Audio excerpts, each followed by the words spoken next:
Hey there, CEO. Thank you for joining me for today's Barter Blacks Today in Black History podcast, where we are spotlighting Black-owned businesses and business owners that you need to know.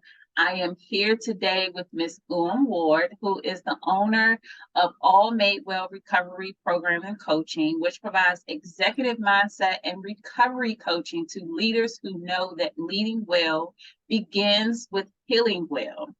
Coach Uwem specifically works to help women to see themselves, God, and their purpose with clarity so impact is inevitable. I love this, Uwem. How are you today?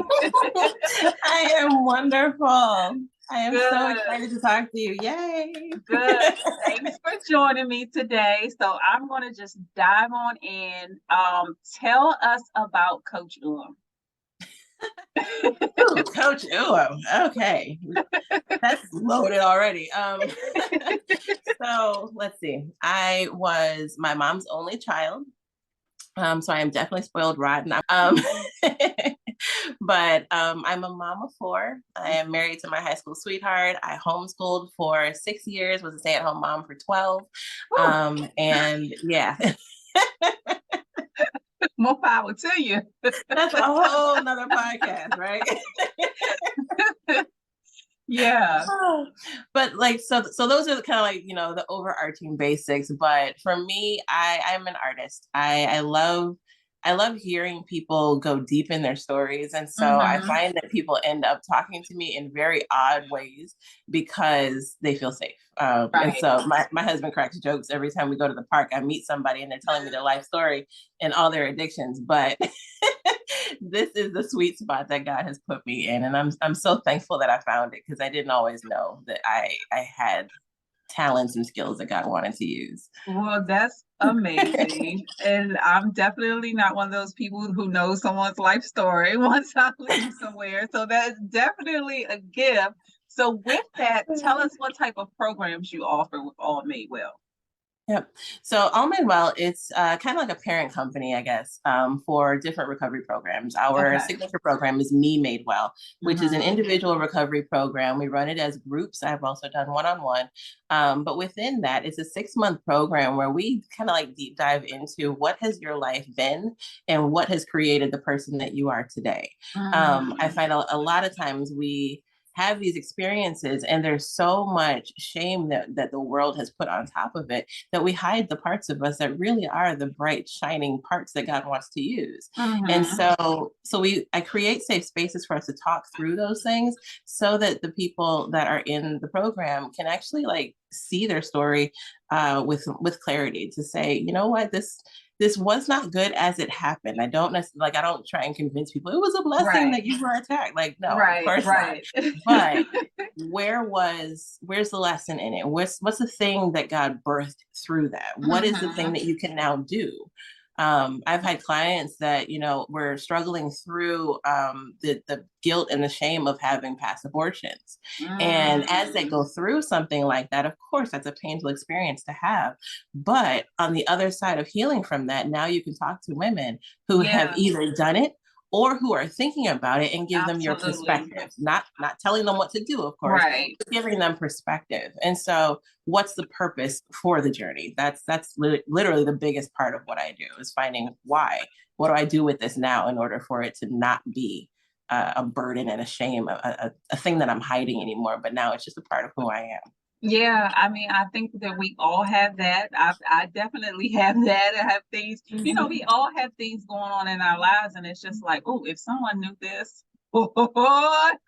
exactly. Not that anyone know that I'm going through this right now, or that I've been through that right now. But the beauty, and I'm learning it myself, is in someone's story, like where they've been and who they are now. So amazing. So I want to know what does it mean to lead well? Oh man. I'm throwing the punches at you. You know what? I love it though, because Lord knows that He has totally got me ready for this, because I'm like, oh, wait for it. Just wait for it. No, I'm kidding. No. So my husband was a minister at the church that we left in 2018. Okay. And so we were in the leadership team. It was a church where women did not lead, whole other podcast. And so I was kind of given the responsibilities of preacher's wife, but not given the respect of preacher, right? And so there was a lot of stuff that we saw on that back end of leading in ministry. I've taught classes, I've spoken at Ladies' Day events, I've taught new convert classes, ran ministries, created small group programs, and a host of other things. And one of the things that bothers me greatly is when leaders are presenting themselves as if they're perfect. Because when you present yourself as if you're perfect, you now create this distance between you and the people who know their own issues. And they're like, yo, I can't be anything like them because I'm not perfect like that. Yeah. And you know you're not perfect, but that's the image that you present, right? And leaders do it all of the time. And it's this very awkward hierarchy that's created where I'm on the top and I'm significant and I'm important and I'm not doing anything wrong. No, and doggone well, y'all got some shady junk you're doing in the background, but you just don't want anybody to know. Now, so like I said, I was on the inside of seeing those experiences and seeing the dual personalities of, you know, some of the leaders that I was around. And it's really hard to lead people that don't feel like you understand them. Right. Because they're not going to follow you. Right. They're assuming, well, I can't talk to them about this, therefore I'm going to hide this and no one's ever going to help me. I literally had this conversation with someone the other day and I was telling him what I do. And he's like, nah, I don't know. Leaders can't do that. And I'm like, see, that's what's wrong with the world right now. Why can't because they? People need to be led in how to heal. That's leading. Leading is not just faking it so that people look like they're perfect, because now you're leading them and faking it. As I feel like most business owners do. It's like, oh, everything is so awesome and, you know, nothing goes wrong. And, you know, that's how, you know, we like to present it on social media. But sometimes people feel like they can't reach that type of, you know, success because they feel like they're going through all these struggles, but you didn't go through all these struggles. And the truth is they probably went through more than what you're going through right now. Right. I love that. Yeah, I definitely encourage transparency all across the board. And it's so hard. It really is so hard to get people to understand that it's okay to just be human and normal and real and authentic, because people respond to it. It really blows my mind the way that people respond to me being authentic, because it's as if everyone is holding on to all of this stuff in the very moment that they feel like somebody might maybe be safe enough to talk to, it comes pouring out of them. And it happens to me all the time, all of the time. And it is my hope that we won't have to do that. Like, I hope to change the world. Like, we don't have to do that. We really don't. Because everybody's doing it. Yes.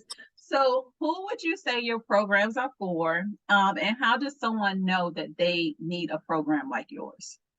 If you're breathing, you need this program. Just saying. But I mean, I'm serious, but straight to the point. Seriously though, but like, okay, so when I started my recovery journey, I was a preacher's wife. Our marriage was struggling. I was losing my mind at home with children, and I was going through depression, postpartum depression, anxiety, which I hadn't even put a name on yet. And the world felt like it was crushing in on me. But I was functioning in my depression. Nobody else knew that I was struggling. And there's nothing that anybody would have known, because all I was normal, but I had a really hot temper. That is what we do a lot of times when we're struggling with anxiety, is that it comes out in a flaming ball of fire. But it's not really that you're angry, it's that you're scared that you can't control something that's happening in your life. Right. And so for me, I didn't realize that I needed it. And so that's why I say anyone that's breathing, because honestly, we all are carrying experiences in our lives that are impacting the way that we navigate everything. Like, I I was telling my husband while we were driving last night, I'm like, everybody on the road needs an All Made Well program, because if these people don't stop this nonsense, I'm going to lose my mind. But it's like every moment, every engagement, every time we talk to our kids, every time we yell at our kids, which I yelled at them this morning, all of our experiences are because of something, right? Right. Why was I yelling at my kids this morning? Because I hate when they're late, because it makes me feel like they're like, I look bad. I don't want their teachers to look at me like, oh my gosh, this woman can't get her kids here on time. And so I'm like, get in the car. But like, they don't get that. They're like, mom's just crazy. No sense of urgency on their part, definitely. And so the things that we're carrying, most of the time, we don't know. And so that's the reason why, like the people that come to me, they have a lot of times they don't really know why they're there, which is the most amazing thing, because throughout the course of the program, you'll figure it out. Why am I here? What do I need? What am I struggling with? Why do I behave this way? Why did I make that choice? Why am I thinking about this experience from when I was 3 when I wasn't thinking about that 5 minutes ago? What triggered that thought? Like all of these things happen through the course of this program. And it is freaking amazing watching people get that kind of clarity and be like, oh, that's why I do that. Right. Now you can make a different choice. When you can see it, you can choose to do something different, right? One of the things that I personally struggled with was food addiction. Now, for me, it wasn't like I was addicted to a particular food. People hear that and they're like, oh, no, I don't struggle with that. Yeah, you do. Anytime that like people lean on comfort foods when you're stressed, that's food addiction. Anytime that you have irregular disordered eating because you're stressed, and so you don't eat until 4 o'clock in the afternoon, that's food addiction in reverse, kind of, right? But there's a reason behind those things. And so I realized for me that I would get really, really stressed around 3 o'clock in the afternoon because my kids were wired, they needed naps, but they weren't taking it. I was tired, I hadn't had lunch. And so my first thought every single day, somewhere around 3 or 4 o'clock, I would want to go to Starbucks and get a drink. Why? Because the sugar to me was like, well, this day has been horrible. I deserve something sweet, right? And I did not realize that until I started actually interrogating my thoughts. One of the things that I teach my clients, ask yourself questions, figure out what is going on in my head. Why am I doing this? And so now I know around 3 o'clock, I'm about to get salty. So around 2 o'clock, I'm gonna have my lunch. Like, let's get it together before it happens. So you got to figure it out first, and then you can, do what you need to do to distract yourself, or make sure that you don't do it that way. Right. Or safeguard yourself. Like figure out what are the things that you need in order to set yourself up for success in making a better choice. And so I particularly work a lot with women. Obviously, women are going to gravitate to me because I'm a woman. But I also work a lot with leaders and entrepreneurs. Church leaders are a very interesting bracket of people. They only trust people who get them. Having been a preacher's wife and ministry leader, I get them. I get them a lot because I've been them. And then entrepreneurship, is a whole different beast because it will provoke all of the emotions within an hour. You're like, I did all of them. And it's just like, how is that even possible? It's very possible. Yes. But in the things that we do as entrepreneurs, when we don't have our junk together, our business suffers. And so it's like, I'm helping entrepreneurs get their clarity so that their business can actually thrive. They're not pushing away potential clients. They're not pushing away potential customers. They're not pushing away potential people that could be on their team because they've got issues that they're not dealing with. And that trust, I see that a lot. So what advice would you give someone who knows that they're dealing with something in particular to actually, open up and come find services like yours? Like a lot of, I'm going to use myself for example. There are some things that I'm just not ready to talk about. It's just, but where do we get that strength to say, okay, this is the time that I just need to let it out, scream, and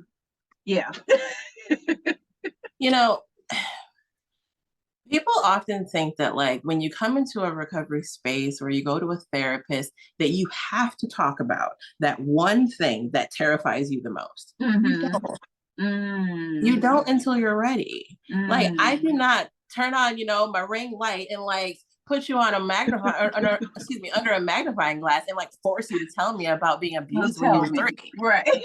Right. Like, no. And I think that's the part that I pray that people will understand. This is a safe space. You will not share until you feel safe. And if you feel safe, you're going to want to go there because that thing is already in you. Right. It's already bothering you. It's already boiling to the surface. It's already making your interactions not as good as they could be. Right. And it's like, if you give yourself that moment to just sit in the space, hear the stories of all the other people, and be like, oh, I'm not the only one who screamed at my kids this morning. Okay, cool. Well, yeah, I did that too. So in the group that I finished a couple months ago, there was this a couple magnificent moments, but 2 in particular I want to share with you. We were all sitting on a call, and normally we would meet in person, but this one particular week, I don't know if I was sick or my kids were sick, but so we decided to meet on Zoom. And so we met on Zoom. And we're all just talking, and we're talking about like what's going on in our lives, how we're doing with our journaling, whatever the lesson was about that week. And then one of the people asked, they're like, how do you deal with your kids? Because like my kids, they never clean their room, and their room is trash, and it's driving me crazy, and I don't know what to do. Girl, we all started laughing. Listen, we all started laughing, right? Every single one of us got up from our rooms where we were sitting for this meeting. We walked to our kids' room, turned the camera around, showed the room of our kids' room, and every single one was the same. Every single one. There were 6 of us on the call that night, and it blew our minds because we could not stop laughing. Right. Because that level of community doesn't happen. Right. Doesn't happen. All of us are feeling like we're the worst mom on earth because our kids' room is trash, and we're sitting on this call like, oh, if they only. So the powerful thing about that moment was just that all of us were carrying shame, right? About our children's rooms, and about our kids not listening, and about our motherhood and all of that. And in that moment, it was such a beautiful level set where we were all like, oh my gosh, they're all the same. We're all the same. We're all the same. Oh my goodness. This is a great. Okay. And honestly, that happens with so many issues. It's not just motherhood. It's entrepreneurship. It's having an experience with your parents. It's having a narcissistic parent. It's having, an abuse experience, a toxic relationship, domestic violence, like all of these things. They're so common. Right. They're so common, but we don't realize that until we sit in a space where we can hear somebody else's story. Yeah, it's so important to hear other people's story because you realize, okay, we all are normal. We all go through the same things, maybe not at the same time, and we all deal with them differently, and that's okay. It's absolutely okay. So I want to talk about, I think you said your program was 6 months. Does someone have to come in when the program starts particularly, or can they start whenever? How does that work? So it does need to start at the beginning because it's not currently it's not a rolling program. Okay. Maybe later in the year, but for right now, yes. But I am planning on starting a couple different ones throughout the year. Okay. The one that I'm doing right now starts the last week in January, first week in February. And then after that, the next one will probably start late March. Okay. And so I do keep the class open for 6 weeks once it starts. And so if there's anybody that comes in or crosses my path during that time, they're welcome to join in. But we do try to make sure that once we get that 6-week mark, we don't allow new people in, because by that point, the relationships are starting to form. People are starting to get comfortable. They're starting to like loosen up and actually start saying some things. And so we don't want to introduce a new person at that point because it gets awkward. Right. That makes a lot of sense. That definitely makes a lot of sense. So tell everyone your website, which looks absolutely amazing. Like I was just like, okay, now I see you. I see you. It's absolutely beautiful. Can I just say, being the entrepreneur who is also your graphic designer, it has definitely got some perks. Okay. Yeah, it's beautiful. Thank you. But so the main website is allmadewell.com. That's it. Has all of our programs are right there. You can scroll through, learn about me, learn about the programs, learn a whole bunch of stuff. There's a ton of information on there. If someone is interested in enrolling in the program, they would go to programs.allmadewell.com, and that will get you started with an initial phone call just with me, where we can talk. You can decide if you like me, and then we can move on from there. Awesome. Yes, definitely check out her website. It's beautiful. So I know you have Becoming a Deconstruction Ally offer for everyone. That sounds very interesting. How does everyone access that? On the website as well? Yep, that is on the website as well.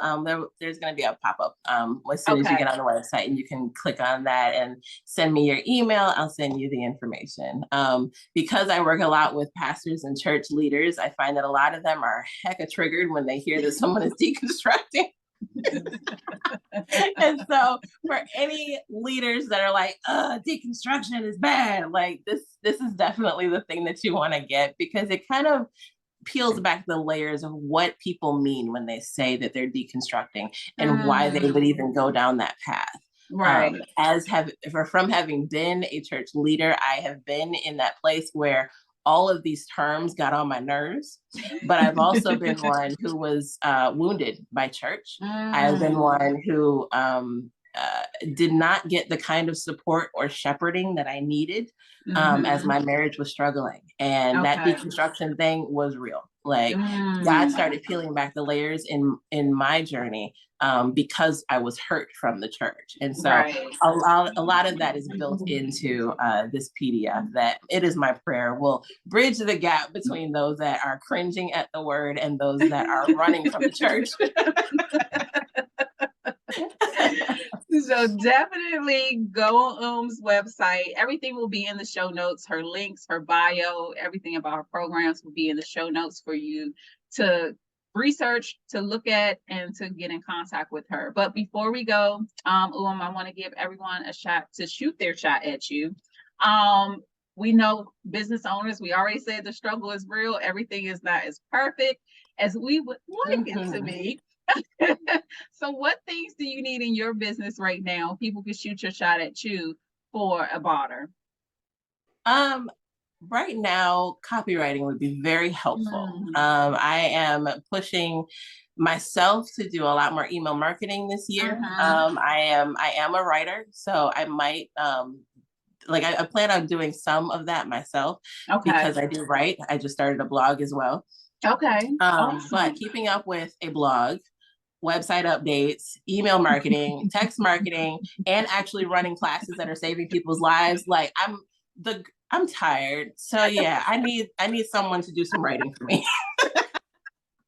That was so honest. She said, I'm tired. Help. So if you have those skills, copywriting skills, we all definitely need a copywriter. And shoot your shot at in the comments. She will definitely reach back out to you. So thank you so much, for coming on the show with me today. I really, really appreciate it. I learned a lot. Okay. So thanks for coming on the show today. And thanks to everyone for watching, people who are listening. Remember, these are business owners that you need to know. If you don't do anything, click on their link and look at their websites. Hers is beautiful. And we are checking out. See you later. Bye-bye. Bye. Thank you.